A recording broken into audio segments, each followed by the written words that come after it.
chance to be ruthless.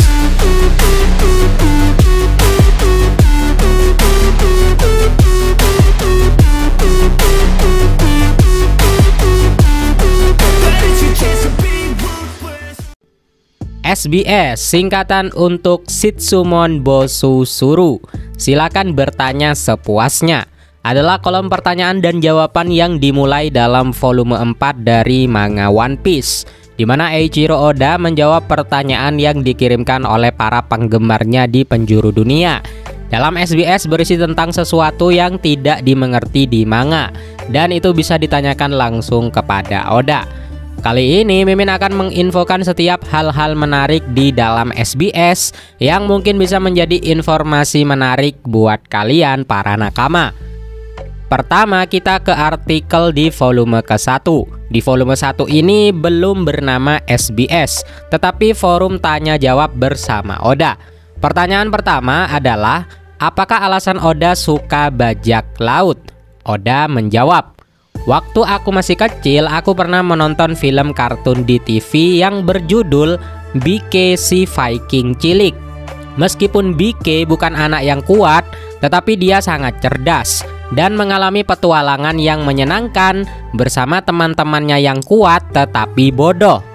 Tokoh dalam kartun tersebut adalah pertama Ibura, ibunya Bike, lalu ayahnya Bike, selanjutnya Shen si pengganggu atau musuhnya Bike, dan teman-teman Bike yang sangat menyenangkan. Dan mungkin inilah alasan mengapa aku begitu menyukai bajak laut, ucap Oda Sensei. Pertanyaan kedua, Zoro hampir menjadi kru bagi dalam desain awal yang digambar Oda. Lalu beginilah penjelasan dari Oda. Kenapa Zoro ada di sana? Karena saat itu aku punya rencana untuk memasukkan Zoro sebagai anak buah dari Bagi. Tetapi setelah dipikir-pikir lagi, aku memutuskan untuk tidak melakukannya. Coba tuh bayangin kalau Zoro jadi krunya Bagi beneran. Gimana ya nasibnya Zoro? Pertanyaan pertama adalah asal mula dari nama Roronoa Zoro. Benarkah bahwa nama Zoro berasal dari nama bajak laut terkenal Francois Franz Lolognais? Oda menjawab, tepat sekali, aku mengambilnya dari nama Francois Francis Lolognais, bajak laut paling kejam yang dijuluki sebagai bajak laut Karibia. Nama Morgan dan Alvida juga kuambil dari nama tokoh bajak laut yang benar-benar ada. Pertanyaan selanjutnya, bentuk rambut Bagi. Saya ingin bertanya tentang Kapten Bagi. Benarkah rambut asli Bagi adalah yang mencuat dari kedua sisi topinya? Atau itu cuma sekedar hiasan atau wig? Saya benar-benar ingin tahu. Kalau itu memang rambut asli, berarti Kapten Bagi memiliki rambut yang panjang. Oda menjawab, benar. Banyak yang sering menanyakan hal ini. Mungkin gambar berikut akan membuatnya lebih jelas. Pertanyaan selanjutnya, alasan Luffy tidak pernah gugup. Kenapa Luffy tidak pernah memperlihatkan perasaan gugup? Oda menjawab, itu pasti karena dia sangat bodoh. Hehehehehe. Pertanyaan selanjutnya adalah harta dari Oda Sensei. Harta Luffy adalah topi jeraminya. Apakah harta Oda Sensei juga topi jerami? Kalau bukan, tolong beritahu aku. Oda menjawab, hartaku tentu saja kalian semua para pembaca. Cuan cuan cuan. Hehehehehe. Pertanyaan selanjutnya adalah panjang lengan dari Luffy. Kira-kira berapa panjang lengan Luffy? Tolong jelaskan. Oda menjawab, lumayan panjang. Saat ini panjangnya bisa mencapai 72 gomu-gomu. Luffy pernah mengatakan padaku bahwa dia akan berusaha keras supaya bisa mencapai panjang 100 gomu-gomu. Karena saat itu masih volume 1, kayaknya di era sekarang Luffy sudah mencapai level 100 gomu-gomu atau bahkan lebih. Pertanyaan selanjutnya adalah cara Oda memilih nama karakter. Bagaimana Anda memilih nama untuk karakter-karakter ciptaan Anda? Oda menjawab, aku memilih nama karakter yang terdengar enak bagi masing-masing karakter. Bisa dari nama tokoh bajak laut sungguhan atau bisa juga tidak. Pertanyaan selanjutnya adalah alasan Luffy tidak membunuh musuh-musuhnya. Mengapa Luffy tidak membunuh musuhnya? Dia sama sekali tidak membunuh Moji, Helmeppo maupun Kapten Morgan. Padahal akhirnya Kapten Morgan dibunuh oleh Zoro. Mengapa? Oda menjawab, pertanyaan bagus. Pertama, Kapten Morgan itu masih hidup dan kini para mantan anak buahnya telah mencebloskannya ke dalam penjara. Mengapa aku tidak mematikan tokoh-tokoh ini? Karena di era itu, manusia bertarung mempertaruhkan nyawa dan keyakinan dirinya masing-masing. Luffy lalu terlibat dalam pertempuran itu dan menghancurkan keyakinan musuh-musuhnya. Saat keyakinan mereka hancur dan mengalami kekalahan, mereka akan mengalami penderitaan yang lebih besar dibandingkan dengan kematian. Menurutku, bagi seorang bajak laut, masalah menang dan kalah lebih penting daripada masalah membunuh atau tidak. Pertanyaan selanjutnya adalah alasan Zoro selalu memakai haramaki. Menurut Oda, haramaki adalah pakaian tempur berselera tinggi yang merupakan kebanggaan para pendekar Jepang. Pertanyaan selanjutnya, kapankah Oda memutuskan untuk menjadi seorang komikus? Aku punya pertanyaan untuk Anda, Oda Sensei. Kapan Anda memutuskan untuk menjadi seorang komikus? Dan apa yang Anda lakukan agar bisa menjadi komikus? Tolong beritahu aku.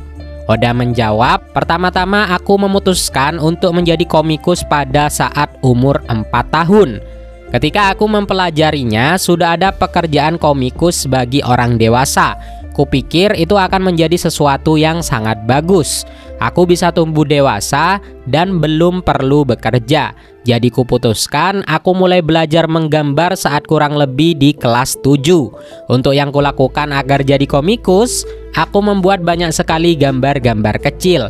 Sampai sekarang aku punya buku gambar kecil yang selalu kubawa dan menggambarinya dengan rencana perkembangan ceritaku. Lanjut ke SBS volume 5. Pertanyaan selanjutnya, kau tahu dengan jurus 3 pedang Zoro, aku rasa dia tidak akan bisa bicara dengan pedang di mulutnya. Oda menjawab, itu adalah hatinya yang berbicara. Jadi sudah jelas ya, di sini Zoro saat memakai mode Santoryu, dia berbicara dengan hatinya. Lanjut ke SBS volume ke-6. Pertanyaan selanjutnya, waktu aku bilang ke temanku bagi lucu banget, dia malah mundur selangkah dan memanggil aku aneh. Apakah aku aneh, Oda Sensei? Oda menjawab, kamu aneh, tetapi aku juga suka dengan bagi. Dan aku tidak aneh kan? Aku istimewa. Aku pengecualiannya. Dari sini udah jelas kalau Oda Sensei itu suka sama karakter bagi. Pantas aja dikasih plot armor berupa Hoki Unlimited. Sekarang ke SBS volume ke-7. Kenapa alis Sanji melengkung di ujungnya? Apakah itu untuk bergaya atau tolong jelaskan, Oda Sensei? Oda menjawab, hei kamu di sana, duduk dan sekarang dengarkan. Semua orang hidup dalam lingkaran. Matahari, bulan, dan bumi semuanya berputar dalam lingkaran. Dan jika bumi tiba-tiba berhenti berputar, planet ini akan diselimuti gelombang pasang. Akan sangat mengerikan. Sekarang ingat bahwa alis Sanji menyalurkan energi melingkar yang sama kuatnya. Renungkan ini, kamu boleh pergi. Dari sini Oda udah ngasih clue kalau petunjuk kekuatan Sanji yang bangkit itu tanda-tandanya dimunculkan dari alisnya. Di masa sekarang kalau Sanji mode kekuatan Germa yang bangkit, pasti alisnya kebalik. Pertanyaan selanjutnya adalah, ada berapa asistenmu dan apa saja tugas dari mereka? Oda menjawab, ada 4. Mereka membantu saya dengan menggambar latar belakang dan sebagainya. Mereka tinggal di rumah saya dan membantu saya selama 3 hari 2 malam dalam seminggu. Tetapi sejujurnya, saya tidak akan bisa menyelesaikan satu bab atau chapter tanpa mereka. Namun tempat ini terasa begitu konyol karena kami semua bersama-sama, sehingga mengerjakannya terasa sangat menyenangkan. Pertanyaan selanjutnya, hanya bagian atas bagi yang bisa terbang kan? Jadi seharusnya dia hanya bisa mengirim bagian atasnya saja ke Grand Line melalui udara. Kenapa dia tidak melakukan itu? Oda menjawab, dia tidak bisa. Seorang pria dengan kekuatan bara-bara-nomi memiliki batas jarak tertentu untuk kemampuannya. Ada lingkaran berdiameter 200 bara-bara di sekitar titik di mana orang tersebut menyentuh tanah. Di luar jarak tersebut, dia tidak bisa mengendalikan bagian-bagian tubuhnya. Jadi segitu dulu aja informasi SBS kali ini. Kalau kalian suka dengan konten ini, Mimin akan lanjutin dan membahasnya dengan durasi yang lebih lama lagi. Coba komen gimana tanggapan kalian nakama. Akhir kata, Mimin pamit undur diri. Adios.